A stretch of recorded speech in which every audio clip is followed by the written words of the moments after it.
నమస్తే, welcome to NN Telugu news special debate time. నేను Rajasekhar. So ప్రధానంగా తెలంగాణకు సంబంధించి చాలా కీలకమైనటువంటి అంశం వచ్చింది. గత ప్రభుత్వంలో బకాయిలు చెల్లించకపోవడం వల్ల ఇప్పుడు ఇన్ని ఇబ్బందులు పడాల్సి వచ్చిందని, ప్రధానంగా ఫీజు రీఎంబర్స్మెంట్కి సంబంధించినటువంటి అంశాల్లో దాదాపుగా 600 కోట్ల రూపాయలు రిలీజ్ చేయడానికి నిన్న చర్చలు జరిగాయి. దానికి ముఖ్యమంత్రి రేవంత్ రెడ్డి ఓకే చెప్పిన తర్వాత శాంతించారు, సమ్మె విరమించినటువంటి సందర్భాలు కనిపిస్తున్నాయి. అయితే గత ప్రభుత్వం చేసినటువంటి నిర్వాహకం వల్లే ఈరోజు విద్యార్థుల భవిష్యత్తుకు సంబంధించి ఇబ్బంది పడాల్సి వచ్చింది. సో విద్యార్థులు పక్షపాతంగానే ఉంటాం, విద్యార్థులకు న్యాయం చేసేందుకు ఎప్పుడు ప్రజాపాలన కొనసాగుతూనే ఉంటుందని ముఖ్యమంత్రి రేవంత్ రెడ్డి మంత్రులు చెప్పినటువంటి సందర్భాలు కనిపిస్తున్నాయి. అయితే ఈ నేపథ్యంలో బీఆర్ఎస్ పార్టీ ఏం చెప్తుందంటే, ముందు మీరు వదిలేసినటువంటి బకాయిలు మేము తిరిగి చెల్లించాం, ఇప్పుడు బకాయిలు ఉండాల్సినటువంటి సందర్భాలు ఉన్నాయని కూడా మాట్లాడుతున్నటువంటి సందర్భాలు. అయితే ఈలోగా ఆరోగ్యశ్రీ సేవలు నిలిచిపోయాయి. అసలు ఆరోగ్యశ్రీ సేవలు నిలిచిపోవడానికి గల ప్రధాన కారణాలు ఏంటి?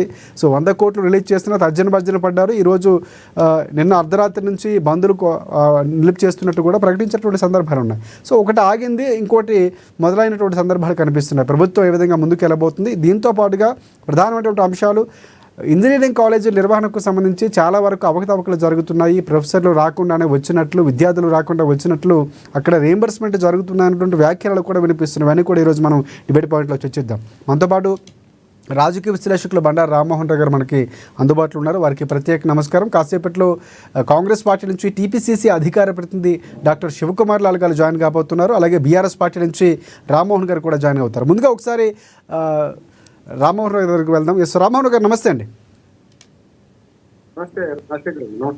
ఎస్, రాజకీయంగా ఆర్థికంగా చాలా ఏళ్ల పాటు ఉన్నారు. అంటే ఒకసారి విశ్లేషిస్తే కనుక అసలు ఈ రెండు పథకాలు, అంటే ఒకటి పథకానికి సంబంధించినటువంటి కొంతవరకు సమస్య కొనుక్కొచ్చింది, చర్చలు సఫలమయ్యి వారు సమ్మె కూడా విరమించారు విద్యార్థులకు సంబంధించి. ఇక ఇక్కడ వైద్యానికి సంబంధించి ఆరోగ్యశ్రీ సేవలు నిలిచిపోయినటువంటి సందర్భాలు కనిపిస్తాయి. రెండు ఎక్కడ మొదలయ్యాయి?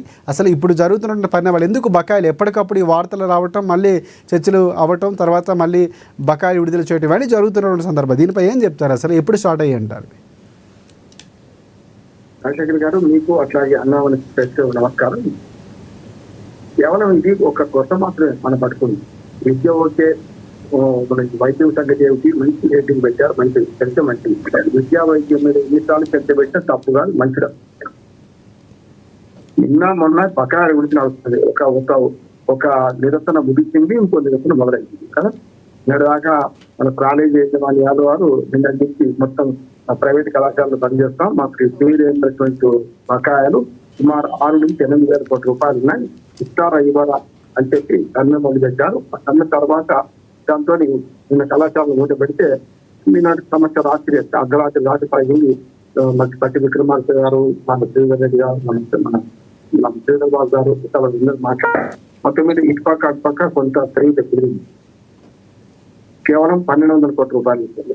వాళ్ళకి రావాల్సిన బకాయిలు 18 దాదాపు 6 నుంచి 8 వేల కోట్ల రూపాయలు, 200 కోట్ల రూపాయలు. గతంలో టోకెన్ ఇచ్చి కూడా అది చెల్లించలేదు. అంటే చివరికి 600 కోట్ల రూపాయలు ఏమైంది.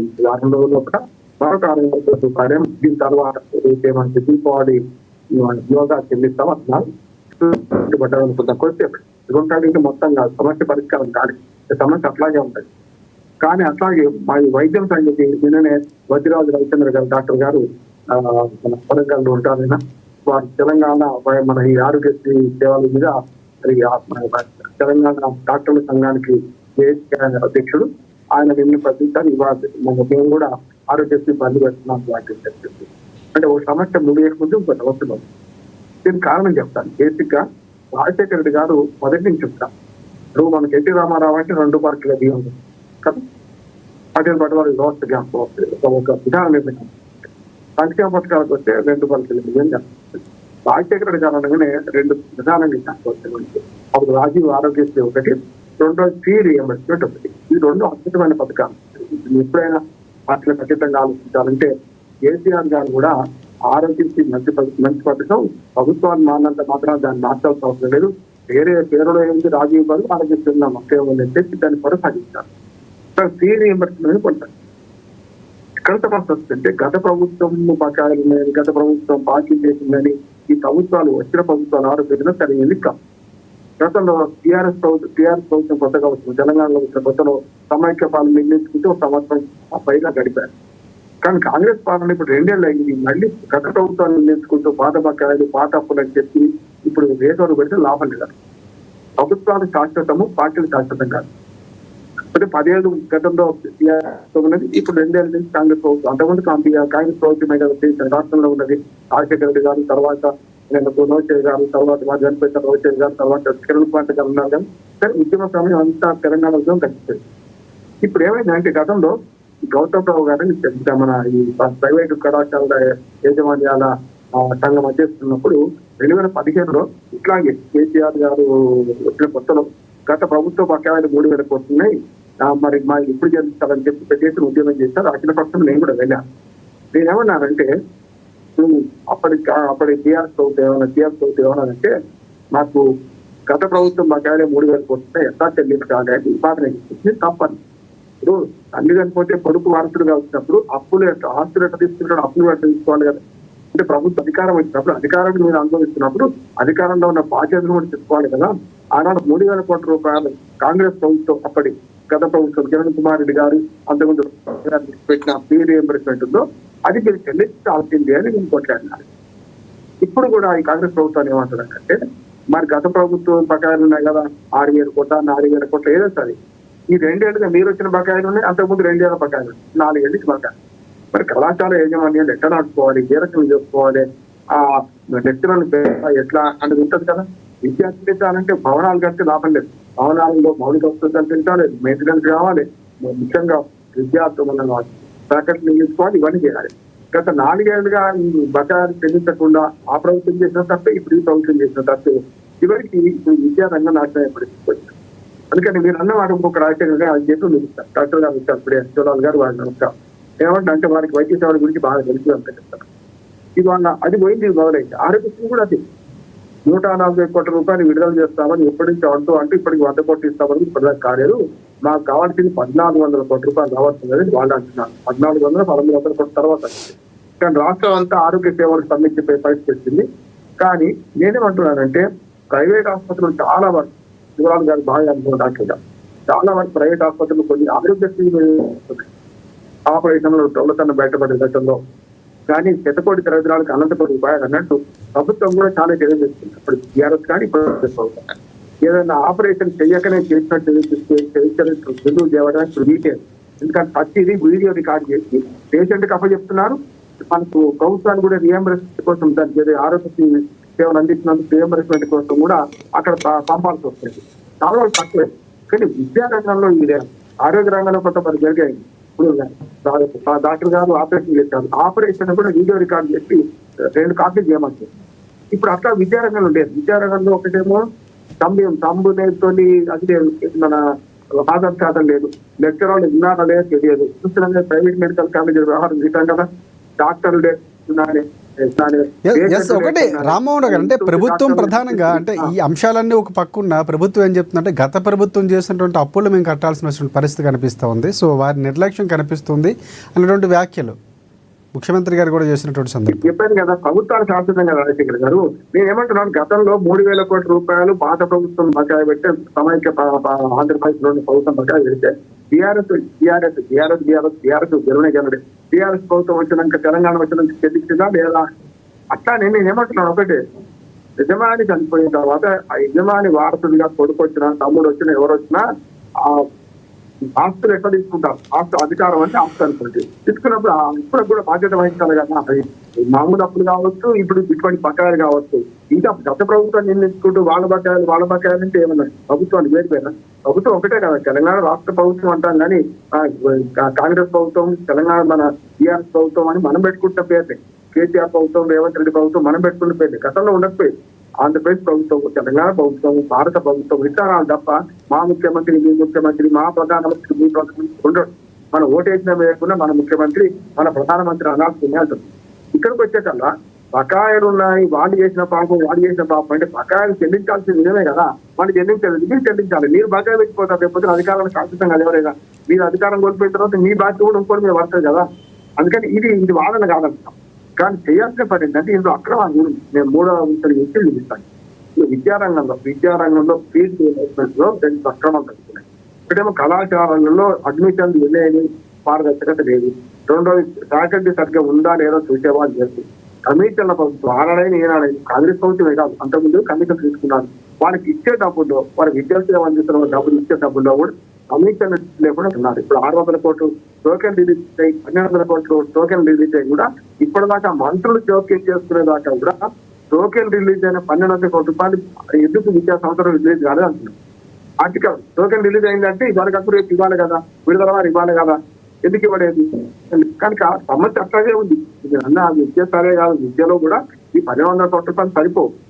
విడతల వాడి ఈ సంవత్సరం అంతా కష్టపడి వచ్చే సంవత్సరం బడ్జెట్ తో కొంత పెట్టి ఒక 2 సంవత్సరం అయితే ఈ బకాయిలు తీరే పరిస్థితి ఉంటుంది. మళ్ళీ అప్పుడు ఈ 2 సంవత్సరాల బకాయిలు మళ్ళీ అప్పటికి ఉంటాయి కావాలండి. ఇది ఎట్లా ఉంటుంది, చైనా నడుస్తూనే ఉండాలి, దీనిలో ఆగదు. రెండోది ఏంటంటే విద్యా సంవత్సరంలో ఈ ఏవైతే ఫీ రీఎంబర్స్మెంట్ తీసుకుంటున్న కాలేజీల మీద, యజమాన్యాల మీద చాలా నీరు నిందలు కమ్ముకుంటున్నాయి.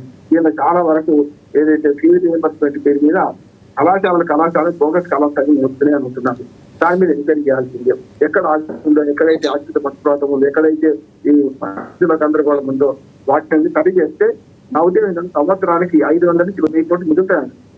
అంటే సంవత్సరానికి 500 నుంచి 1000 కోట్ల జరుగుతుంది అంటున్నాడు. ఇంకా ఈ అవినీతి పోవాలి, అట్లానే ఆశ్రిత పక్షపాతం పోవాలి. విద్యా వైద్య రంగంలో ప్రభుత్వం ఎంత చేసినా తక్కువే రాజశేఖర్ గారు, ఖచ్చితంగా చేయాల్సింది అంటున్నారు. రైట్, మనం ఒకసారి కాంగ్రెస్ పార్టీకి వెళ్దాం. ఎస్, టీపీసీసీ అధికార ప్రతినిధి డాక్టర్ శివకుమార్ లాల్ గారు జాయిన్ అయ్యారు. ఎస్, శివకుమార్ లాల్ గారు నమస్తే అండి. ఎస్, శివకుమార్ లాల్ గారు, ప్రధానంగా చాలా కీలకమైనటువంటి అంశం అంటే ఇటువైపు విద్యా వైద్యానికి పెద్దపీట వేసింది. ఇందాక రామ్మోహన్ గారు చాలా విపులికంగా చెప్పారు. అంటే అప్పుడు కాంగ్రెస్ పార్టీ రాజశేఖర రెడ్డి గారు నాందేసినటువంటి తర్వాత ప్రభుత్వాలు కూడా కొనసాగించారు. అయితే ఈ బకాయిల అంశాలు అనేవి చాలా కీలకంగా కాబోతుంది. ఎందుకంటే వారి భవిష్యత్తు ఆధారపడేటువంటి పరిస్థితి. వాళ్ళు ధర్నాలు చేసి లేకపోతే రోడ్ల మీదకి వచ్చి సమ్మెలు చేస్తే కానీ ప్రభుత్వాలు దిగి రావట్లేదు, చర్చలు సఫలమో విఫలమో ఈ కొలిక్కి రానటువంటి పరిస్థితి కనిపిస్తుంది. ఎందుకు ఎప్పుడప్పుడు బదిలీ చేయలేకపోతున్నారు? ఎందుకు? కారణాలు ఏంటి? కాంగ్రెస్ ప్రభుత్వం గత ప్రభుత్వం మీద చెప్తున్నటువంటి సందర్భాలు కనిపిస్తున్నాయి. సో ఆ గత ప్రభుత్వంగా మీరే ఉన్నారు. సో ఇవన్నీ కూడా లెక్కలు వస్తున్నటువంటి సందర్భాలు. దీనిపై ఏం చెప్తారు? ముందుగా ప్రేక్షకులకు, మీకు రామ్మోహన్ గారికి కూడా నమస్కారం. అయితే రాజశేఖర్ గారు ఇక్కడ ఒక ఏమంటే గతంలో డాక్టర్ వైఎస్ రాజశేఖర రెడ్డి గారు ముఖ్యమంత్రిగా ఉన్నప్పుడు ఈ ఫీజు రింబర్స్మెంట్, తర్వాత మెడికల్ కి కానీ లేకపోతే ఇంజనీర్ డాక్టర్లు కానీ ఇది జరగడానికి ఫీజు రింబర్స్మెంట్ ఇవ్వడము, లేకపోతే ఏదైతే కాలేజీలకి ఎవరైతే బిలో పవర్ వాళ్ళకి వాళ్ళకు ఒక కట్ ఆఫ్ ఇన్కమ్ ఇవ్వడం జరిగింది. అది వాస్తవం, నేను కాదంటలేను. కానీ కాంగ్రెస్ పార్టీ ఉన్నప్పుడు విడతల వారీగా ఇచ్చినా గానీ అది కంప్లీట్ చేయడం జరిగింది. కానీ గతంలో ఏదైతే తెలంగాణ అనౌన్స్ అయిన తర్వాత, ప్రభుత్వం వచ్చిన తర్వాత ఇది మొత్తానికి ఎలా జరిగిపోయిందంటే బకాయిలు ఎక్కువైపోయినాయి. ఈ 2 సంవత్సరాలు కాక గత 3 సంవత్సరాల నుంచి కూడా ఈ ఫీజు రియంబర్స్మెంట్ రావట్లేదని కాలేజీలు కానీ, లేకపోతే బాడ్ బాయ్ స్కీమ్ అని చెప్పి పిల్లలకి ఎవరికైతే ఎస్సీ ఎస్టీ బీసీలకి మొత్తానికి లేదా కొన్ని సెలెక్టెడ్ స్కూల్స్ ఉంటే కూడా ఆ స్కూల్ కి కూడా ఈ గవర్నమెంట్ నుంచి ఫీజు కట్టడం జరుగుతుంది. ఆ స్కూల్స్ కూడా ఈ రోజు మొత్తానికి కొన్ని మిషనరీ స్కూల్స్ కానీ లేకపోతే ఇంకా సెలెక్టెడ్ స్కూల్స్ కానీ వాళ్ళు కూడా అసలు ఏదైనా అడ్మిషన్ ఇంకేదన్నా పోతే మటుకు వాళ్ళు ఓపెన్ గా చెప్పడం జరుగుతుంది. గత సంవత్సరాల నుండి మాకు రావాల్సిన బడ్జెట్ అంతా పెండింగ్ ఉంది. ఎవ్రీ ఇయర్ పిల్లల్ని మటుకు మా స్కూళ్ళలో కానీ కాలేజీలలో కానీ ఇస్తున్నారు. మేము ఖచ్చితంగా ఈ భారం మోపలేమనే రకంగా మారింది. గతంలో ఇస్తాం అనుకుంటా కూడా పెండింగ్ పెట్టడం జరిగింది. మొన్న ఏదైతే కాలేజ్ యాజమాన్లో ఆలీలతో కూడా ఇది జరిగింది. కానీ గత బీఆర్ఎస్ ప్రభుత్వంలో మటుకు ఏదైతే కాలేజీలు ఎన్నైతే వచ్చినాయో అవన్నీ కూడా ఒక బీఆర్ఎస్ నాయకులకు వాళ్ళకు సంబంధించిన వ్యక్తులై ఎక్కువ కాలేజీలు అయిపోయినాయి. దాంట్లో కొంచెం ఇబ్బందికరంగా ఉండే రకంగా కూడా ప్రభుత్వం దృష్టికి వచ్చింది. కాబట్టి ప్రభుత్వం కొన్ని అవన్నీ కూడా రెక్టిఫై చేసి మనము విడుదల చేద్దామనే రకంగా కూడా ఆలోచించడం జరిగింది. కొన్ని కాలేజీలలో కొంతమంది స్టూడెంట్ లేకుండా వాళ్ళు తీసుకున్నారనే రకంగా ఆ కాలేజ్ లో వాళ్ళు అడ్మిషన్ ఉందన్నట్టు, లేకపోతే వాళ్ళ తరఫున ఏదైతే స్కాలర్షిప్ రావాల్సింది రాలేదు అనే డమ్మీగా కూడా పెట్టడం జరిగింది అనేది నిర్ధారణలో కొంచెం జరిగింది. దాని తర్వాత కాంగ్రెస్ పార్టీ ఒక కమిటీ వేసి దాని తర్వాత ఏమేమి జరిగినాయి అనే రకంగా కూడా కొన్నిటిని స్క్రూటీ, దాని తర్వాత బట్టి విక్రమార్క గారు ఒక 600 కోట్లని దగ్గర దగ్గర రిలీజ్ చేస్తామని చెప్పిండు. దాని తర్వాత ఈ విడతల వారీగా మిగతాయి కూడా కంప్లీట్ చేస్తామన్నారు. కనీసం మొత్తానికి ఆ బకాయిలంతా కలిపి నాకు ఉన్న సబ్జెక్ట్ టు ద కరెక్షన్ 8,000 కోట్ల రూపాయల బకాయిలు ఉన్నాయనేది ఇది పరిస్థితి. రాజశేఖర్ గారు అంటే 8,400 కోట్ల రూపాయలు అంటే గత ప్రభుత్వంలో ఎంత బకాయిలు ఉన్నాయి, మీరెంత చెల్లించాల్సిన అవసరం ఉంది, విడతల వారీగా చెల్లిస్తామని చెప్పింది, వారు కూడా విరమించినటువంటి సందర్భం ఉంది. అంటే ఇక్కడ కాంగ్రెస్ ప్రభుత్వం బకాయిలు ఎక్కువ తీసుకున్నటువంటి సందర్భం ఉందా, గత ప్రభుత్వం ఎక్కువ తీసుకుందా? బీఆర్ఎస్ ప్రభుత్వంది బకాయిలు ఎక్కువ ఉన్నాయి. ఎందుకంటే 10 సంవత్సరాలు వాళ్ళు రూల్ చేసిండ్రు కాబట్టి ఆల్మోస్ట్ 5 సంవత్సరాలు 4 సంవత్సరాల నుంచి లేదు. కాంగ్రెస్ వచ్చి ఈ 20 నెలలే జరుగుతుంది కాబట్టి ఈ 20 నెలల మధ్యన కూడా ఒకసారి ఒక విడత ఇవ్వడం జరిగింది. ఇప్పుడు ఇచ్చేది రెండో విడత అనుకుంటా 600 కోట్ల రూపాయలు. ఎస్, అయితే ఒకటి ఆరోగ్యశ్రీకి సంబంధించి అంటే ఒక యాజ్ అ డాక్టర్గా ఉన్నారు అండ్ రాజకీయాల్లో కూడా ఉన్నారు. అంటే ఇక్కడ ఈ నిలుపుదల ఈ రోజు నుంచి ఏమైనా ఎవరైతే ఉన్నారో అత్యవసర సేవల కోసం లేకపోతే ప్రైవేట్ కాలేజ్ అక్కడ వైద్యశాల కోసం వెళ్ళేటువంటి సందర్భాలు ఉంటాయి చాలామంది. సో ఆరోగ్యశ్రీ నిలుపుదల అనేది కొంతవరకు ఇబ్బందికర పరిస్థితులు ఉన్నాయంటారు. సో దీనికి ఎలాంటి సడలింపులు ఏమైనా ఉన్నాయా, ఏం చెప్తారు? అయితే ఒకటి ఏమంటే రాజశేఖర్ గారు నిజంగా కూడా ఏదైతే ఆరోగ్యశ్రీ విషయంలో కూడా ఇప్పుడు నేను ఏదైతే కాలేజీలు హాస్పిటల్స్ లలో కూడా ఫోర్జరీ జరిగింది. గతంలో హరీష్ రావు పేరు మీదనే డైరెక్ట్ రావడం జరిగింది. హరీష్ రావు మనుషులే అక్కడ ఉండి ఈ ఏదైతే సీఎం రిలీఫ్ ఫండ్ కింద మొత్తానికి ఒక 50% ఆఫ్ ద డబ్బులు వాళ్ళ అకౌంట్ లో పడి మళ్ళీ వాళ్ళకి రివర్స్ పోయింది మనం గతంలో వినడం జరిగింది. దాని మీద కూడా ఒక రివ్యూ కమిటీ వేసి ఇవ్వడం జరిగింది. ఇప్పుడు దాన్ని ఏం చేస్తున్నారంటే ఖచ్చితంగా ఏదైతే హాస్పిటల్స్ ఎక్కడైతే మోసం జరుగుతుంది, కొన్ని హాస్పిటల్ ఎక్కడైతే ఇబ్బంది జరుగుతుంది అవిటిని లిస్ట్ లో పెట్టాలా వద్దా అనే రకంగా ఆలోచించారు. అంటే ఒకటి శివలాల్ గారు అంటే విద్యా వైద్యానికి పెద్దపీట వేయాల్సిన అవసరం ఉంది. సో పెట్టిన పథకాలు మంచివి, ఇందాక రామ్మోహన్ రావు గారు కూడా అదే అంశాన్ని ప్రస్తావించారు. కానీ అవి జరగాల్సిన రీతిలో జరగట్లేదు, కొంత తప్పుదో పడుతున్నాయి కాలేజీల విషయాల్లో కానీ లేకపోతే హాస్పిటల్స్ విషయాల్లో కానీ. సో దీన్ని నియంత్రించాల్సిన అవసరం ఉందంటారా? ఏమైనా మీరు ప్రతిపాదన చేసే అవకాశం ఉందా? కాంగ్రెస్ పార్టీ అలాంటి నిర్ణయాలను తీసుకుంటుందా? రాజశేఖర్ గారు, నేను ఈ మధ్యన సోషల్ మీడియా జరుగుతుంది, ప్రజలు మొత్తానికి మా విద్య మాకు 2 ఇవ్వండి, విద్యా వైద్యం 2 ఇవ్వండి. సగం జీవితాలు పిల్లల కోసం సగం జీవితాలు లేకపోతే కుటుంబం కోసం వాటికి పెట్టాల్సింది మనం దాదాపుగా 70% సంపాదించిన దానికే వెచ్చిస్తున్నాం. సో ప్రభుత్వాలు తీసుకొచ్చిన పథకాలకు డొల్లతనం అది కూడా వేరే వాళ్ళకి కార్పొరేట్ సంస్థలకో లేకపోతే ప్రైవేట్ హాస్పిటల్కో వీళ్ళకే లబ్ధి చేకూరుతున్నటువంటి అంశాలు కూడా వినిపిస్తున్నాయి. ఖచ్చితంగా రాజశేఖర్ గారు, దాన్ని ఒకటి ఏమంటే సవరణ చేయాలా. ఒకటి ఏంటంటే అవసరమైతే గతంలో కూడా కాంగ్రెస్ పార్టీ చెయ్యలేదు అని చెప్పినప్పుడు కేసీఆర్ గారు ముఖ్యమంత్రి అయిన తర్వాత కూడా నేను ఒక నివేదిక ఇవ్వడం జరిగింది. ఏదైతే గతంలో కేరళలో ఏం జరుగుతుంది, ఒక అటెండర్ నుండి ముఖ్యమంత్రి వరకు కూడా గవర్నమెంట్ హాస్పిటల్లో ట్రీట్మెంట్ కనుక తీసుకుంటే అన్ని గవర్నమెంట్ హాస్పిటల్లో మెరుగుపడతాయి. ఇప్పుడు మనం ఈ అవసరం అనుకుంటే ఈ సీఎం రిలీఫ్ ఫండ్ కూడా మనం ఇవ్వడానికి కూడా ఆపేస్తే కూడా సరిపోతుంది అనే రకంగా కూడా నేను గతంలో ఇవ్వడం జరిగింది. నేను ఇప్పుడు కూడా ప్రజెంట్ గా ఉన్న ముఖ్యమంత్రి రేవంత్ రెడ్డి కూడా ఒక సూచన లేదంటే నా సడక్కని ఒక విన్నపం అనుకోండి, ఖచ్చితంగా వైద్య మీదనే కాన్సన్ట్రేట్ చేయండి. అవసరం అయితే ఏదైతే స్కీమ్స్ ఉన్నాయి ఇవ్వకపోయినా పర్వాలేదు. ఎందుకంటే ఒక్కొక్కరి ఇంట్లో 2 లేదా 3 పిల్లలు ఉన్నారు. వాళ్ళ ఎడ్యుకేషన్ మీద ఖర్చు పెట్టే ఖర్చు వాళ్ళ జీవితానికి సగం కంటే ఎక్కువ పెద్ద మొత్తం అక్కడే పోతుంది. ఒక 90% 70% అక్కడే పోతుంది.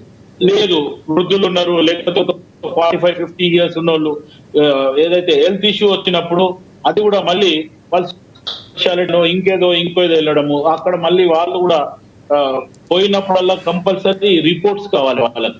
రైట్. అంటే ఇక్కడ నాదొక ప్రశ్న, అంటే ఇంత ప్రాసెస్ ఉంటుంది, ఇంత ప్రాసెస్ ప్రభుత్వానికి కానీ ప్రభుత్వ అధికారులకు కానీ తెలియదు అంటారా? అంటే లేదంటే వాళ్ళకు అనుకూలమైనటువంటి కార్పొరేట్ సంస్థలకు లేకపోతే అలాంటి వ్యక్తులకు సంబంధించినటువంటి సంస్థలకు లింకప్ అవుతున్నారన్నటువంటి ఆరోపణలు ఇక్కడ నాట్ ఓన్లీ తెలంగాణ, అన్ని రాష్ట్రాల్లో కూడా అలాంటి ఒక లింకులు ఉన్నాయి. సో వారికి అనుకూలంగా ఉన్న వారికి మాత్రమే ఈ బిల్లులు జరగడం లేకపోతే ఈ ఒప్పందాలు జరగడం జరుగుతున్నటువంటి ఆరోపణలు ఉన్నాయి. సో దీనిపై ఏం చెప్తారు? ప్రభుత్వాలు నిజంగా అలాంటి జరుగుతున్నాయంటారా లేకపోతే పారదర్శకంగా వెళ్తున్నారా? రాజశేఖర్ గారు మీరు ఎందుకంటే మల్లారెడ్డి ఇంజనీరింగ్ కాలేజీకి సంబంధించి కూడా ఇప్పుడు వార్తలు వస్తున్నాయి, ఈరోజు మీరు వినే ఉంటారు.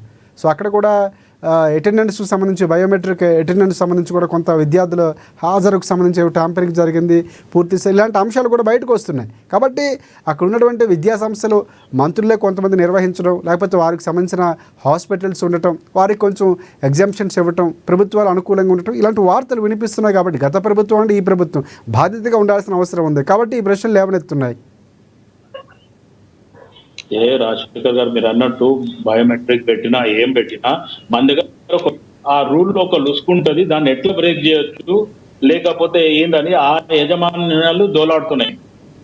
ఇప్పుడు ఇంజనీరింగ్ కాలేజ్ ఉంది లేదా మెడికల్ కాలేజ్ ఉంది, గారిది డైరెక్ట్ డీమ్ యూనివర్సిటీ చేసుకొని వచ్చిండు ఆయన. ఇప్పుడు ఆయన డిసిషన్ ఎట్లుంటుందంటే ఆయన అడ్మిషన్ ఇవ్వాలనుకుంటే ఎవరు ప్రణయం లేకుండా ఇప్పుడు ఆయన ఎంత అడిగితే అంత ఇవ్వచ్చు. అటువంటి పరిస్థితులు వాళ్ళు తెచ్చుకోవడం. ఇప్పుడు మల్లారెడ్డికి ఆలోచిస్తే నేను 10th క్లాస్ చదువుకున్నా 12th క్లాస్ చదువుకున్నా అని చెప్పి సర్టిఫికేట్ చూపిస్తాడు. ఈ రోజు మళ్ళా పేరు మీద ఇంజనీరింగ్ తర్వాత మెడికల్ కాలేజ్లు ఎన్ని ఉన్నాయి. ఇట్లా మల్లారెడ్డి కాకుండా పల్లా రాజేశ్వర రెడ్డి కానీ ఇంకా నాయకులు అటు ఏ పార్టీ నాయకులైనా సరే ఉన్నాయి. కానీ ఇన్స్టిట్యూషన్స్ అన్ని హాస్పిటల్స్ అన్ని వాళ్ళ కంట్రోల్లో పోతున్నాయి. కాబట్టి ఖచ్చితంగా దీని మీద గత ప్రభుత్వాలు చేయలేదు. కాబట్టి ఖచ్చితంగా కాంగ్రెస్ పార్టీ దీని మీద పరిణామం చేసి దాని మీద ఆ కాలేజ్ లో ఒక ఎంక్వైరీ చేసి ఎంత మటుకు కరెక్ట్ ఉంది ఎంత మటుకు లేదు అనేది అయితే కాంగ్రెస్ పార్టీ ప్రభుత్వం ఖచ్చితంగా చేయాల్సిన అవసరం ఉంది. ప్రజలకు లేదంటే తల్లిదండ్రులకు మేలు చేసినట్టు అవుతుంది. రైట్. రామ్మోహన్ రావు గారు, అంటే ఈ అంశం అంటే కొంతమంది మంత్రులకో లేకపోతే ప్రభుత్వాల్లో ఉన్నటువంటి వ్యక్తులకో, సో ఇటువైపు హాస్పిటల్స్, ఎందుకంటే ఇందాక మనం మాట్లాడుకున్నాం చాలా ప్రధానమైనటువంటి అంశాలు విద్యా వైద్యం. ఈ రెండింటి వల్లే ప్రజలు సగం సంపాదించినటువంటి ఆ వ్యయాన్ని అటు ఖర్చు పెట్టాల్సిన సందర్భాలు కనిపిస్తుంది. అది మీకు తెలిసినటువంటి అంశమే. సో ఇక్కడ వాళ్ళు కొన్ని సంస్థలు నిర్వహించడం, హాస్పిటల్స్ నిర్వాహకులుగా ఉండటం లేకపోతే వారికి సంబంధించిన వ్యక్తులకు ఉండటం జరుగుతున్నటువంటి అంశాలు. వీటికి ఏమైనా ఎగ్జామ్షన్స్ ఉండాల్సిన అవసరం ఉందా, లేకపోతే అవి కూడా కొంత కారణాలు కనిపిస్తున్నాయి ఇంత బిల్లులు పెండింగ్ ఉండడానికి కారణం?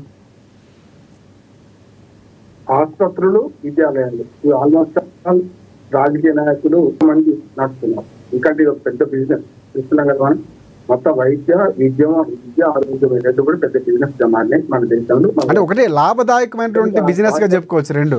ఇటువైపు సేవ పేరుతో రెండు సేవకు సంబంధించినటువంటి అంశాలే, అట్ ద సేమ్ టైం లాభదాయకమైనటువంటి బిజినెస్ కూడా. గతంలో విద్యా సంస్థ స్థాపించాలంటే రోజు రోజుకు వాళ్ళు ఆస్తులు కరిగిపోయి కదా, విద్యా సంస్థలు నచ్చిన వాళ్ళు ఆస్తులు అమ్ముకునేవాళ్ళు.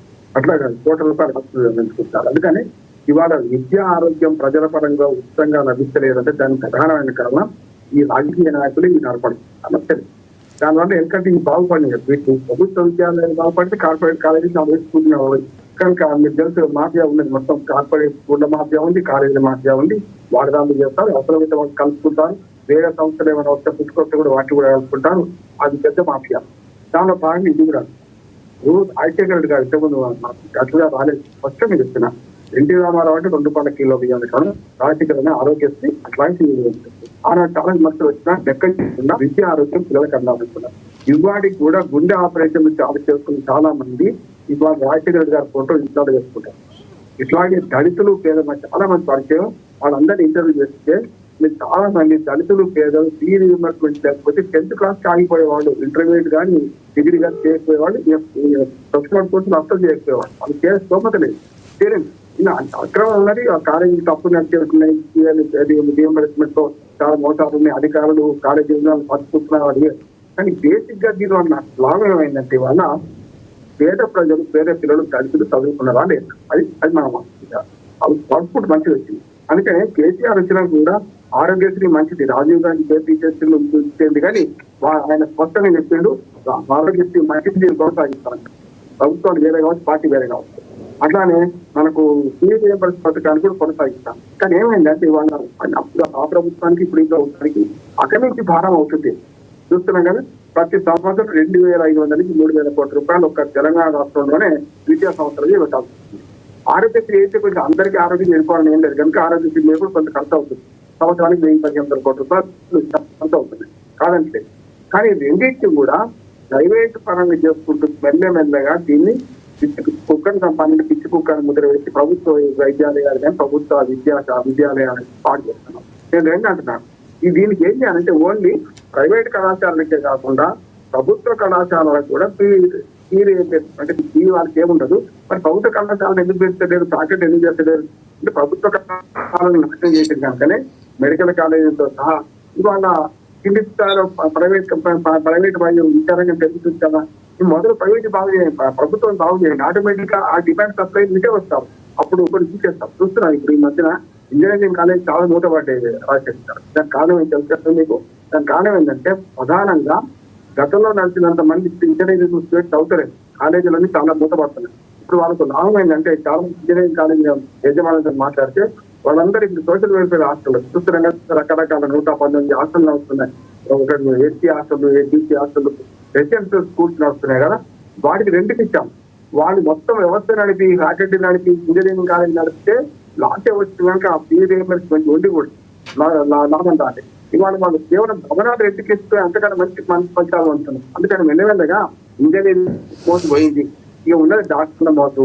ఇప్పుడు మనం ప్రైవేట్ రంగం ప్రభుత్వ రంగంలోనే ప్రతి జిల్లాకు ఒక 6 జిల్లా తప్ప మిగతా అన్ని జిల్లాలకు ప్రభుత్వ మెడికల్ కాలేజ్ వచ్చినాయి కదా. దానివల్ల ఏమైనా డాక్టర్ల ఉత్పత్తి కూడా ఎక్కువ వస్తుంది, వాళ్ళకి పని లేకుండా వస్తుంది. ఇప్పుడు అది కాకుండా స్వయం ఉపాధి కల్పించుకొని మనం 10 మందికి మనం ఉపాధి కల్పించే ప్రయత్నం చేయాలని దాని మీదే ఎక్కువ కేంద్రీకరించాలి. ఈ రెండు అయితే విద్య ఆరోగ్య రంగంలో చిన్న మార్పు నేను ఒక చిన్న సంస్కరణ టీవీ ద్వారా మనకు NHS శివపాంకాలు కూడా చదువుతారు కానీ చేస్తున్నాం. వాళ్ళకి ఎందుకంటే నేషనల్ హెల్త్ సర్వీస్ అని చెప్పి మనకు బ్రిటన్ లో 1949 మొదలుపెట్టారు. మన సంవత్సరం వచ్చిన కొత్తలు వాళ్ళకు నుంచి చాలా ప్రపంచ దేశంగా పెద్ద ఎత్తున వరకలు అభివృద్ధి చెందిన దేశం కదా. 49 నుంచి ఇప్పటిదాకా సామాన్యుడికి ప్రధానమంత్రికి ఒకటే వైద్యం అందిస్తున్నారు, నేషనల్ హెల్త్ సర్వీస్ అనే దానికి. అంటే వాళ్ళు ప్రధానమంత్రికి చెప్పొచ్చినా పోవచ్చు, దీనికి దానికి అక్కడ తరతమ భేదాలు లేవు, రేషన్ కార్డు కాదు, ఆసుపత్రి కాదు, ఏం లేవు. అట్లా మన దగ్గర ఏం చేయాలంటే వైద్య విషయంలో ఆరోగ్యశ్రీ ఒకటే పరిష్కారం కాదంటున్నారు. ఉన్నవాడికి లేని వాడికి ఇప్పుడు ఎట్లా ఉద్యోగులకు మనకు క్యాష్లెస్ ఉన్నది వైద్యం, ప్రభుత్వ ఉద్యోగులు కానీ మనకు సంఘటిత రంగంలో ఉన్న వాళ్ళకు కార్మికులకు ఏసీ ఉన్నది. ఇక్కడ చూసుకుంటే విద్యార్థులకు 20% ఫ్రీ అవుతాయి. ఎవరిని మిగతా మిగిలిపోయిందో 10% వరకు. నేనేమంటున్నాను 100% వరకు. కానీ నేషనల్ హెల్త్ సర్వీస్ లో ఇట్లా బ్రిటన్ ఎట్లా చేసిందో అమెరికాలో చాలా కాస్ట్లీ ఏది వైద్యం. ఇన్సూరెన్స్ లేకుండా అమెరికాలో సంఘాలు తీసుకపోయి కూడా అనాథ పెట్టాల్సి వస్తుంది, మళ్ళీ వెనక్కి పంపించాల్సి చిన్న వైద్యాన్ని కూడా. కానీ బ్రిటన్ లో వైద్య విధానం ఏదైతే ఉందో దాన్ని ఆరోగ్యశ్రీ పేరుతో తీసుకురావాలి. రేవంత్ రెడ్డి గారు కూడా ఆలోచన చేస్తా అన్నారు, మంచిది అనుకుంది. ఎందుకంటే దాని ఏంటంటే జనరేషన్ కార్డు ఉన్న వాళ్ళకి అనుకోకుండా అందరికీ చేసిన అనుకోండి, అటువంటి రికగ్నైజ్ చేస్తారు. ఇంకోటి ప్రైవేట్ పబ్లిక్ పార్ట్నర్షిప్ లో వైద్యం పెరగాలి. మొత్తం కార్పొరేట్ హాస్పిటల్ తీసేయాలి, ఆసుపత్రులు రద్దు చేయాలి, ప్రైవేట్ ఉండొచ్చు, ప్రైవేట్ స్కూల్ ఉండొచ్చు, ప్రైవేట్ ఆసుపత్రులు ఉండే నడవని పని. ఇక్కడ ప్రైవేట్ స్కూల్ అనేది తీసేస్తే ఇవాళ ఇంత మోతను ఈ ప్రభుత్వం మోయగలుగుతుంది, ఏ ప్రభుత్వం మోయదు. అట్లా ప్రభుత్వ ప్రైవేటు వైద్య సంస్థలు అందించేసిన అనుకోండి, అప్పుడు ప్రభుత్వం మోయలేదు. దానికి ఏం చేయాలంటే బడ్జెట్ స్కూల్స్ డెవలప్ చేయాలి, బడ్జెట్ హాస్పిటల్ డెవలప్ చేయాలి. ఈ రెండింటికి విద్య ఆరోగ్యాన్ని ఫ్రీగా ఇస్తే ఉచితంగా బియ్యం అవసరం లేదు, ఉచితాలు ఏ అంకిత ఉచితాలు ఇవ్వాల్సిన అవసరమే. పెన్షన్ అవసరం ఎప్పుడైనా కొన్ని అంకిత ఉచితాలు తిరిగి రావు, పెన్షన్లు కానీ ఇటువంటివి వికలాంగ పెన్షన్ కానీ ఇప్పుడు మన విధంగా పెన్షన్ కానీ వృద్ధాప్య పెన్షన్ కానీ ఇవ్వవచ్చు. కానీ మిగతాది ఏది 500 ఇస్తాం, 2500 ఇస్తాం, స్కూటీ ఇస్తాం, లేకపోతే ల్యాప్టాప్ ఇస్తాం, సైకిల్ ఇస్తాం, ఇటువంటి అవసరం ఉండకుండా పోతుంది. అంటే విద్యా వైద్య రంగంలో ఎన్ని సంవత్సరాలు చేస్తుంటే మంచి పేరు వస్తుంది. ఇప్పుడు రేవంత్ రెడ్డి గారిని మంచి పేరు చెప్పుకోవాలంటే గతంలో రాజశేఖర రెడ్డి గారిని ఆలోచన చేసుకున్నారు. రాజశేఖర రెడ్డి గారిని ఆదర్శం చేసుకున్న కేసీఆర్ గారు కూడా ఆ 2 పథకాలను కొనసాగించారు. సరే ఒక విధంగా ఎగిన తర్వాత కానీ ఆ 2 పథకాలను కొనసాగించిన తర్వాత ఇక్కడ కూడా ఏమంటుందంటే ఈ 2 పథకాలు సక్రమంగా అమలు కావాలంటే ఇది లూప్ హోల్ ఎక్కడైతే కొంత తప్పులు ఉన్నాయో కొంత సర్వీస్ కానీ. ఇంకోటి 1,800 కోట్ల రూపాయల విషయంలో కూడా నా మిత్రులు కొందరు మాట్లాడారు కాలేజీ ఏమంటాం. అది ఏమంటున్నారంట ఇందులో పైరవ్ చేసుకున్న వాడికే ఈ 1200 కోట్ల పర్సెంటేజ్ అవుతుంది సార్. యాజ్ పర్ టోకెన్ మనకి బకాయిలు ఎక్కడైతే ఉన్నాయో చిన్న పెద్ద కళాశాలలకు కూడా సర్వతమ భేదం లేకుండా అందరికీ సమానంగా పంచాలి డబ్బు. రైట్. ఇంకోటి ఇటువైపు పీజీ డిగ్రీ కాలేజీలు కూడా ఇంకా పూర్తి స్థాయిలో వారి సమస్యల పరిష్కారం కాలేదు. నిన్న ప్రెస్ మీట్లో కూడా వారు పాల్గొనలేదు. వాళ్ళు ఈరోజు మంగళవారం ఏదో డిసైడ్ కాబోతున్నారు, మళ్ళీ సమ్మెకు వెళ్ళాలనేటువంటి వార్తలు కూడా వినిపిస్తున్నాయి. దీంట్లో నిజమేమైనా ఉందంటారా? ఉంది. ఎందుకంటే ఇప్పుడు ఇంజనీరింగ్ కాలేజీలు ప్రొఫెషనల్ కాలేజీల వాళ్ళే నిన్న అజాపూర్ శ్రీనివాస్ గారు బీజేపీ వాళ్ళు కూడా ప్రతినిధిగా పోయారు ప్రభుత్వం. అన్ని పార్టీల వాళ్ళు, కాంగ్రెస్ పార్టీ లేదా ఓన్లీ మల్లారెడ్డి మల్లారాయపేట అంటున్నారు కానీ కాంగ్రెస్ పార్టీ వాళ్ళకు కూడా ఈ సమస్యలు ఉన్నాయంటున్నాను. సమస్య లేదు. వాళ్ళ పార్టీ కనుక డాక్టర్ గారు చెప్పలేకపోవచ్చు కానీ అన్ని పార్టీల వాళ్లకు విద్యా వైద్యాన్ని పూర్తిగా దోపిడీకి వాడుకుంటూ అన్ని పార్టీలు కీలకాన్ని పోషిస్తున్నారు. సమస్య లేదు. నాకు నిజాయితీ పనులు ఇస్తే ప్రతి చేసుకుంటారు, అట్లాగే ప్రజలకు వైద్య సేవలు అందిస్తారు, ఉచిత వైద్య సేవలు అందిస్తారు. అట్లా అందరు లేరు కదా. ఇక్కడ నేను ఒకటే మాట చెప్తున్నాను అంటే ఈ సంస్కరణ ఎట్లా అవ్వాలంటే విద్యారంగంలో ఎంత చదువుకుంటే అంత చదువుకోవాలి, పేదలు దళితులు చదువుకోవాలి అనే ప్రధానమైన లక్ష్యం మన రాజకీయాలు కలిసి దాన్ని నెరవేర్చాలంటే ప్రభుత్వాలకు పార్టీలకు ఖచ్చితంగా అందరికీ ఉంటారు. రెండోది వైద్యం గురించి కూడా ఆరోగ్య సేవలను కేవలం కొందరికే పరిమితం చేయకుండా టెండర్ రేషన్ కార్డు అనే తీసేసి అందరికి అందించాలి. రెండోది ఏంటంటే ఆరోగ్యశ్రీలో ఇంకొక మాట చెప్తాను రాజశేఖర్, ఓన్లీ ప్రైవేట్ కాదు, నేను ప్రభుత్వ రంగంలో ఆరోగ్య సేవలు కూడా అందించవచ్చు. ఆరోగ్యశ్రీ డబ్బులు ప్రభుత్వ రంగంలో నిలుస్తున్నది, దీంతో ఆరోగ్యశ్రీ పనికొస్తాయి. అట్లా చాలా పెద్ద పెద్ద హాస్పిటల్, గాంధీ హాస్పిటల్ కానీ ఉస్మానియా కానీ జిల్లా ఆసుపత్రులు అన్ని ఆరోగ్య సేవలు వస్తున్నాయి. ఆరోగ్యశ్రీ సేవలు కేవలం కార్పొరేట్ ఆసుపత్రికి చెందిపోతున్నారు. ఇక్కడ కేవలం కేవలం డాక్టర్లు కొడుతున్నది. ఇప్పటికి కూడా నేను ఈ ప్రభుత్వాన్ని విజ్ఞప్తి చేస్తున్నా. మేము ఆరోగ్య సర్వే చేసిన రాజశేఖర్ గారు 6 ఉమ్మడి జిల్లా మెదక్ ఉమ్మడి జిల్లా, నల్గొండ, వరంగల్, కరీంనగర్, ఆదిలాబాద్, నిజామాబాద్ ఉత్తర తెలంగాణ జిల్లాలు 4 జిల్లాలు మిగిలిపోయినాయి, పాత జిల్లాలు అవి చేస్తున్నాం. ఈ 6 జిల్లాలు దిగుతూ నాకు అర్థమైంది ఏంటంటే 2018 అపాయింట్మెంట్ డాక్టర్లు పనిచేస్తున్నారు. ఎప్పటికీ అంటే 2023లో లాస్ట్ అపాయింట్మెంట్ గత బీఆర్ఎస్ ప్రభుత్వం 900 మంది వీళ్ళు మాత్రమే ఉన్నారు. వాళ్ళ ప్రతి దగ్గర 3 డాక్టర్లు ఉన్న చాలా ఒక్కడే ఉన్నాయి.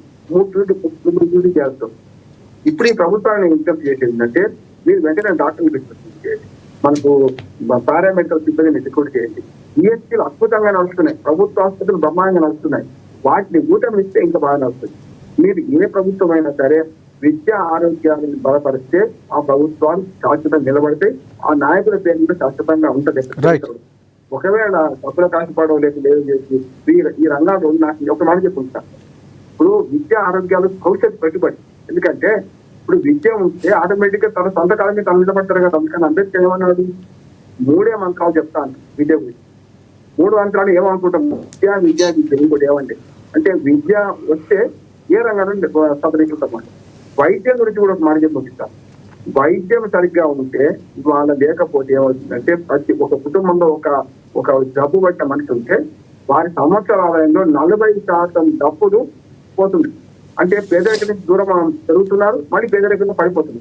కనుక ఈ 2 రంగాల పట్ల ఒకటేమో విద్య, రెండోది ఆరోగ్యం. ఆరోగ్య రంగంలో మంచి మార్పులు వస్తే తప్పనిసరి అవుతుంది. ఈ ప్రభుత్వాన్ని నచ్చించిన డాక్టర్ గారు కూడా ప్రశ్న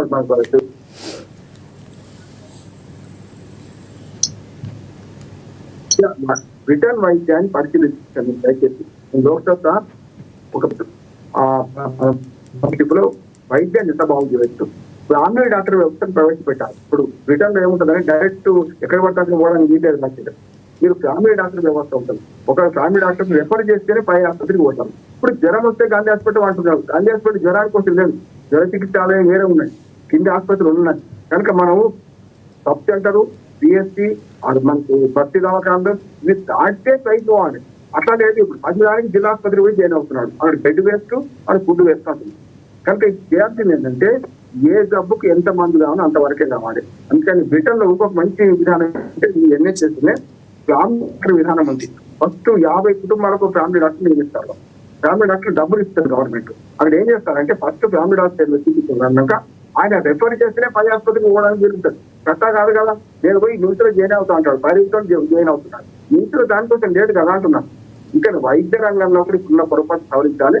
బ్రిటన్ వైద్య రంగం మంచి ఆదర్శము. బ్రిటన్ మనం పాలించిన దేశం కదా.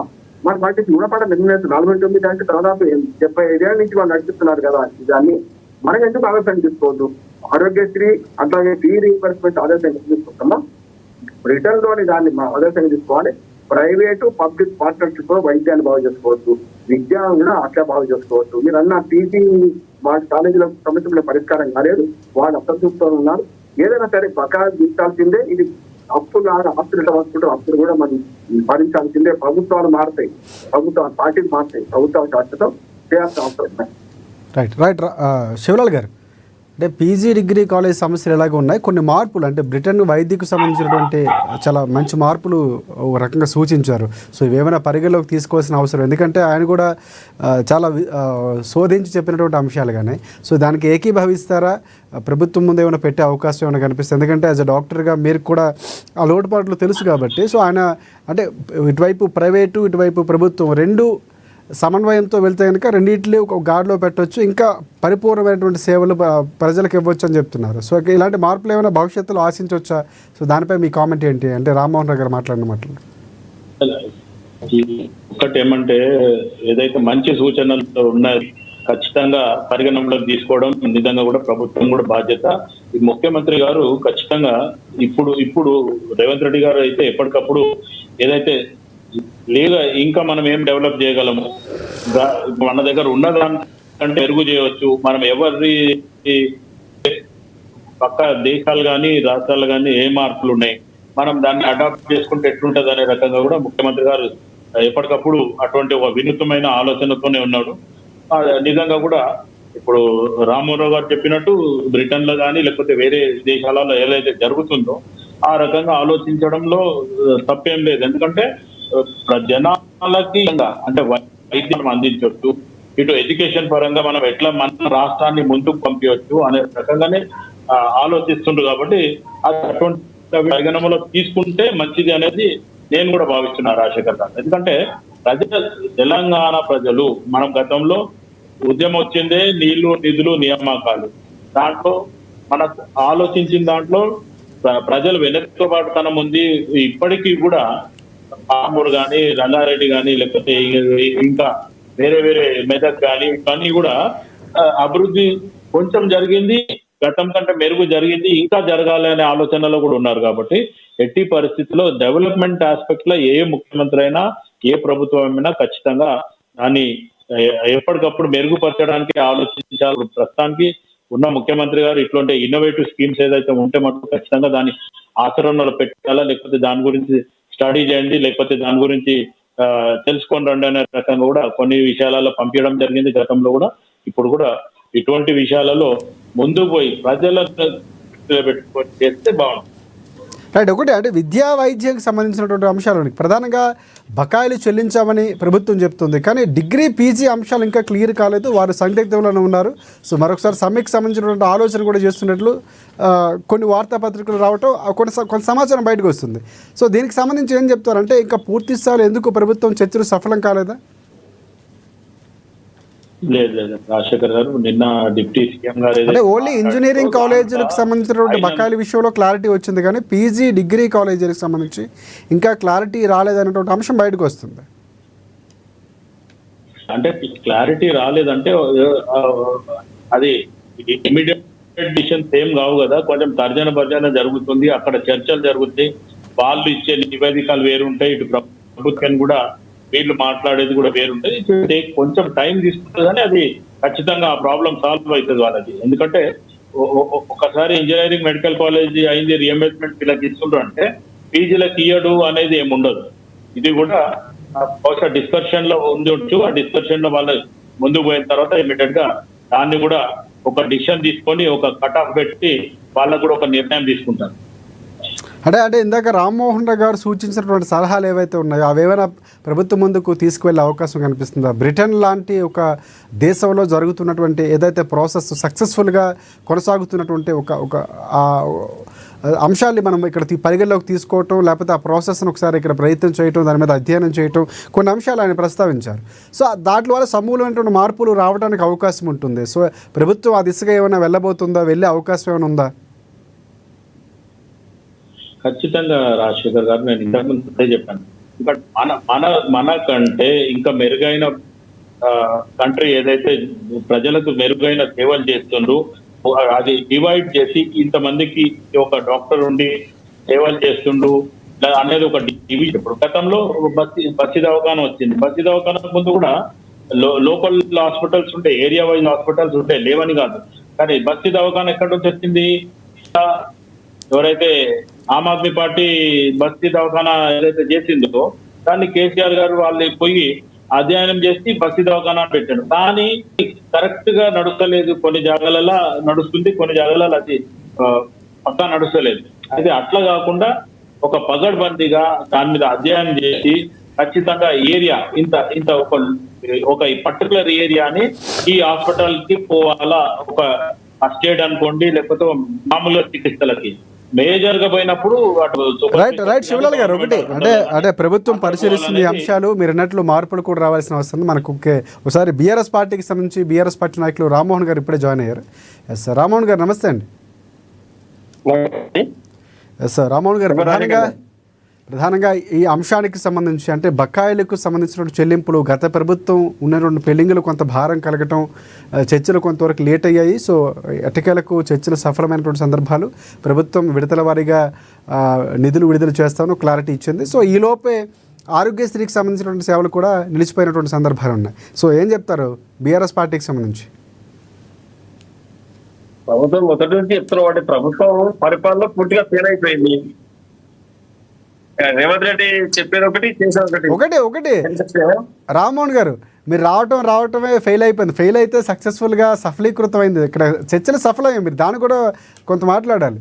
ఎక్కడైనా చర్చలు ఓన్లీ టెక్నికల్ ఇన్స్టిట్యూషన్ మాత్రమే వాళ్ళు అంగీకరించి ప్రభుత్వం చెప్పిన దానికి గత్యంతరం లేని పరిస్థితుల్లో పాటు అంగీకరించడం జరిగింది. అదే ఇంటర్మీడియట్ కాలేజ్, డిగ్రీ కాలేజ్ వాళ్ళు ఒప్పుకోలేదు. అది చర్చలో ప్రతిష్టమని అట్లే ఉంది. కేవలం కాంగ్రెస్ ప్రభుత్వం పత్రికలకు లీకులు ఇవ్వడం తప్పితే అక్కడ 600 కోట్లు ఇస్తా అని చెప్పింది మాత్రం ఉంటుంది. అది ఇక్కడ డబ్బులు అందేయలేదు. కేవలం ఇంజనీరింగ్, ఫార్మసీ, మిగతా టెక్నికల్ కళాశాల మాత్రమే దానికి యాజమాన్యాలు మాత్రం దానికి అంగీకరించే ప్రభుత్వం చెప్పిన మాటకు. అదేవిధంగా ఇంటర్మీడియట్ డిగ్రీ కళాశాల ఎవరు కూడా దానికి అంగీకరించారు. బట్టి విక్రమార్క గారు మళ్ళీ వారితో తర్వాత మాట్లాడతా చెప్పడం జరిగింది. మరి ప్రొఫెసర్ మెచ్చి చూద్దాం. దాంతో పాటు ఆరోగ్యశ్రీ కూడా 1,400 కోట్ల బకాయిలు ఉన్నాయి. వాళ్ళు సుమారుగా 1000 కోట్లు ఇవ్వాలని చెప్తే వాళ్ళకి కేవలం 100 కోట్లు మాత్రమే ఇచ్చి చేతులు దులుపుకున్నాడు. మరి రేపటి నుంచి, ఈ రోజు నుంచే అన్ని సేవలు నిలిపివేస్తామని చెప్పడం జరిగింది. మరి తెలంగాణ రాష్ట్ర పరిస్థితి, ప్రజల పరిస్థితి ఏంటి, రైతుల పరిస్థితి ఏంటి, విద్యార్థుల పరిస్థితి పూర్తిగా అగమ్య గోచరంగా తయారైంది. దీని పట్ల కాంగ్రెస్ ప్రభుత్వం వ్యవహరించాల్సిన అవసరం ఉంది. ఎవరో మేము ప్రతిపక్ష పార్టీలు ఆరోపణ చేస్తున్నారు కదా, చేస్తే చేసుకోండి, మీరేం చేసిండ్రు, మేమదే చేసాం అని తప్పించుకునే మాటలు తప్పించి వేరే పని మాత్రం చేయడం లేదు. వాళ్ళు చిత్తశుద్ధి ఉంటే ప్రభుత్వానికి విద్యార్థులు ఎంతమంది చదువుతున్నారు ప్రతి సంవత్సరం, గడిచిన ప్రభుత్వ రాగం ఎన్ని బకాయిలు ఉన్నాయి, మళ్ళీ ఇప్పుడు ఎన్ని అవసరం పడతాయి, మరి బడ్జెట్ లో వీళ్ళకి అలొకేషన్ చేసిండ్రా లేదా, ఇది లేదు. కేవలం ఢిల్లీకి చక్కర్లు కొట్టాలి, సూట్ కేసులు పోయాలి, పదవి కాపాడుకోవాలి. రేవంత్ రెడ్డికి ఈ పద్ధతి తప్పితే ఇంకొక మాట లేదు, ఇంకొక పరిస్థితి లేదు. ఇక పరిపాలన ఎక్క అటకెక్కిపోయింది. ఇప్పుడు రైతులకు పంటలు వేసుకునే సమయం వచ్చింది, యూరియా లేదు. విద్యార్థులకు కళాశాలను తెరిచిరు, ఫీజు రియంబర్స్మెంట్ లేదు. హాస్పిటల్లకు బాధితులు పోవాలి, వాళ్ళకి ఏంటంటే డబ్బులు ఆరోగ్యశ్రీ యొక్క బిల్లులు ఇవ్వరు. రైట్. రామ్మోహన్ గారు, శివలాల్ గారు మధ్యలో మాట్లాడుతున్నారు ఏందో.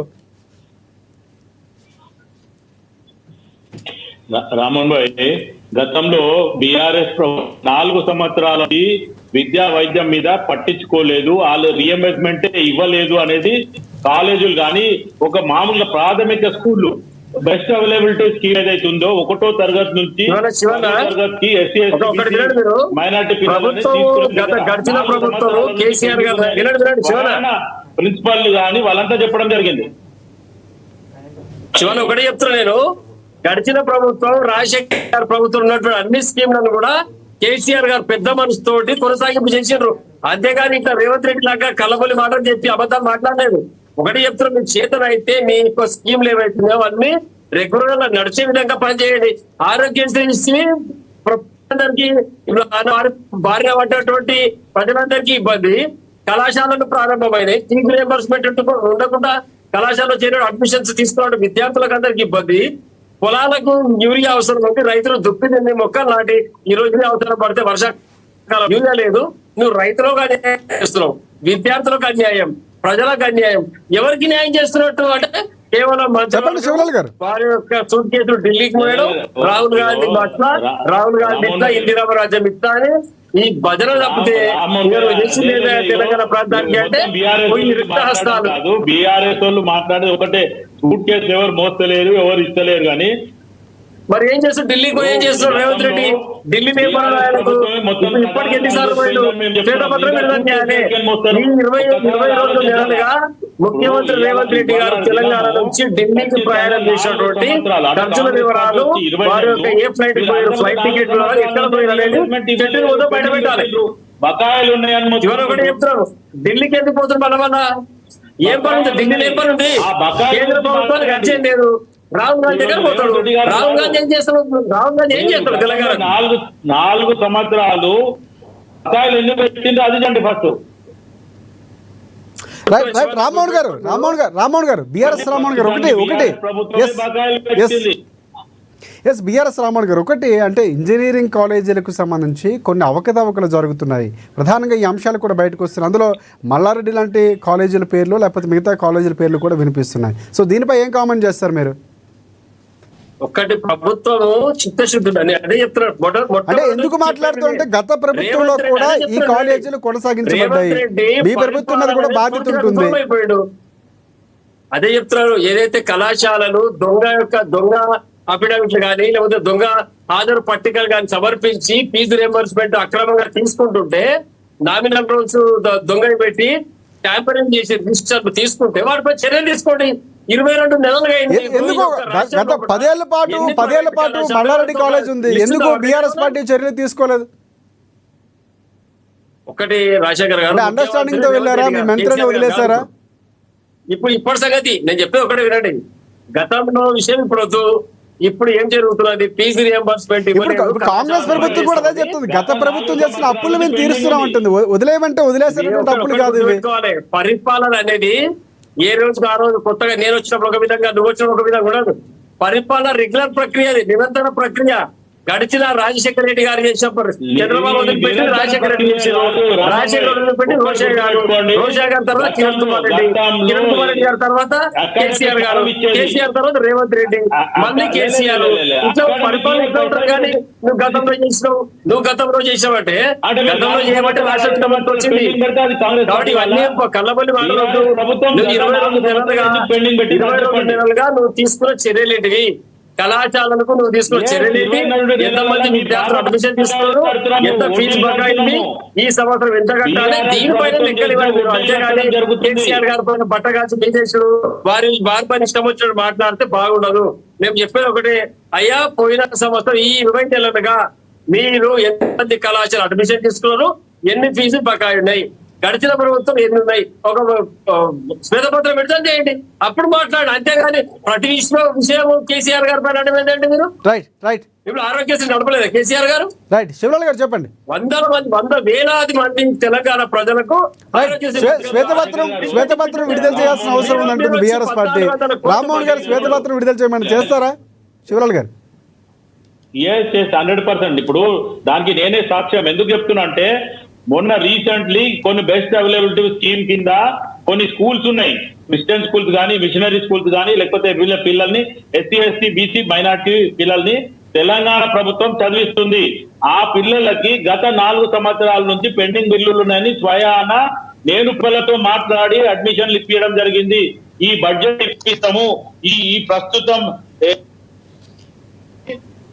మంత్రి గారికి చెప్పి చేపిస్తామనే రకంగా కూడా చెప్పడం జరిగింది. ఇది రామ్మోహన్ గారు ఒకసారి కంక్లూడ్ చేయండి. ఫైనల్ గా ప్రభుత్వానికి ఏమైనా విన్నవిస్తారా? విద్యా వ్యవస్థలో వైద్య వ్యవస్థలో మార్పులు రావాల్సిన అవసరం ఉందా? శివలాల్ గారు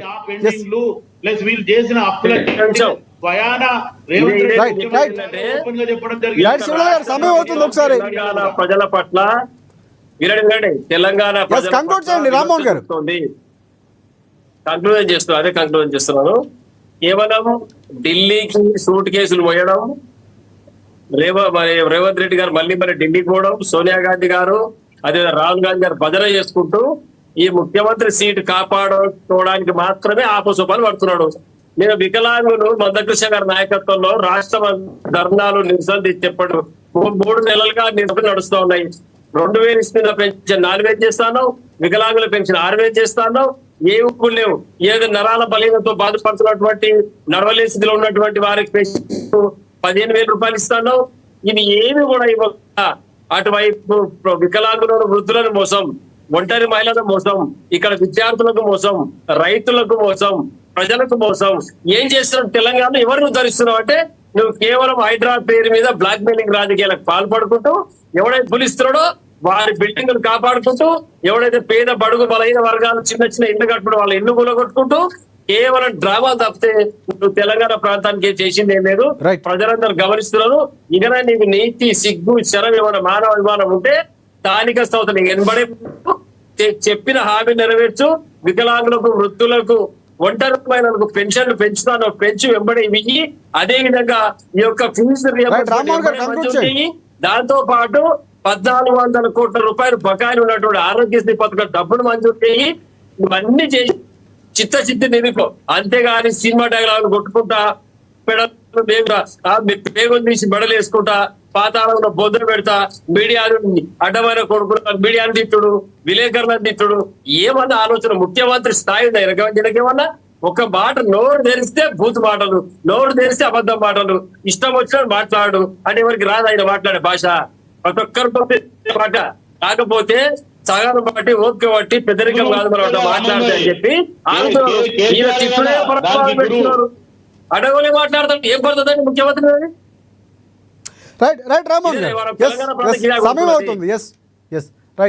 అందుకే చెప్తున్నాం, ఎంబడే ఫీజు రీఎంబర్స్మెంట్ ఎంబడే మంజూరు చేయాలి. 1,400 కోట్లు ఏదైతే బకాయిలో ఆరోగ్యశ్రీ పథకానికి మంజూరు చేయాలి. రైతులకు యూరియా ఇవ్వాలి. ఇమ్మీడియట్ గా ఎమర్జెన్సీ కింద ఉన్నాయి కాబట్టి వీటికి ఇమ్మీడియట్ గా ఇస్తూ ఈ యొక్క తెలంగాణ ప్రాంతాన్ని సరైన రీతిలో పరిపాలన కోరుతా ఉన్నాం. చేత కాకపోతే రాజీనామా పెట్టి అనలిస్ట్ రామ్మోహన్ రావు గారు, ఎస్ మీరు కంక్లూడ్ చేయండి. ఎస్ 1 minute లో కంక్లూడ్ చేయండి. ఎస్ సంస్కృతం అంటే పరిష్కారం నేను 2 విషయాలు అంటున్నాను సార్. విద్య, ఆరోగ్యం ఇవాళ 2 సమస్యలుగా ఉన్నాయి కదా. దానికి ప్రధాన కారణం చెప్పాను. నేను ప్రొఫెసర్ జయప్రకాష్ గారు ఈ ప్రభుత్వానికి అంత ముందు కూడా ఇచ్చినాం. అంటే ఈ ప్రభుత్వం వచ్చినాక 2 బంద్ చేసి రామ్మోహన్ గారు 1 minute లో కంక్లూడ్ చేయండి. ఎస్ ఆ విద్యా కమిషన్ వేసింది కదా రాజశేఖర్ గారు. ఈ విద్యా కమిషన్ రిపోర్ట్ వచ్చి 6 నెలలు అవుతుంది. దాన్ని ఎందుకు ఇంప్లిమెంట్ చేస్తారు అంటే విద్యా కమిషన్ ఆరగోపాల్ గారు, ఆకులూరు మురళి వాళ్ళని అడిగారు. అది రిపోర్ట్ ఇచ్చింది. దాని సంస్కరణ పట్టించుకోవాలి. మాలాంటి వాళ్ళని పోయి ఆరోగ్యశ్రీలు ఏం చేయాలి, ఎక్కడ వంపనేను దానికి కారణం ఒకటి చెప్తున్నాను. ఆ ప్రభుత్వంలో కానీ ఈ ప్రభుత్వంలో కానీ విద్య, వైద్య రంగం మొత్తం కార్పొరేటీకరణ చేసి ఎమ్మెల్సీలు, ఎంపీలకు, ఎమ్మెల్యేలకే ఉన్న ఇవన్నీ వ్యాపారాలు కనుక ఏ ప్రభుత్వం వచ్చినా ఈ అక్రమాన్ని అరికట్టి చర్యలు తీసుకుంటారు. ప్రభుత్వ రంగాన్ని నాశనం చేస్తున్నారు. విద్య కానీ, ఆరోగ్యం కానీ వాళ్ళకి పెద్దపీట వేస్తున్నారు. ఆనాడు బీఆర్ఎస్ కానీ, అంతకుముందు తెలుగుదేశం కానీ, ఇవాళ అంతకుముందు కాంగ్రెస్ కానీ, ఇవాళ కాంగ్రెస్ కానీ.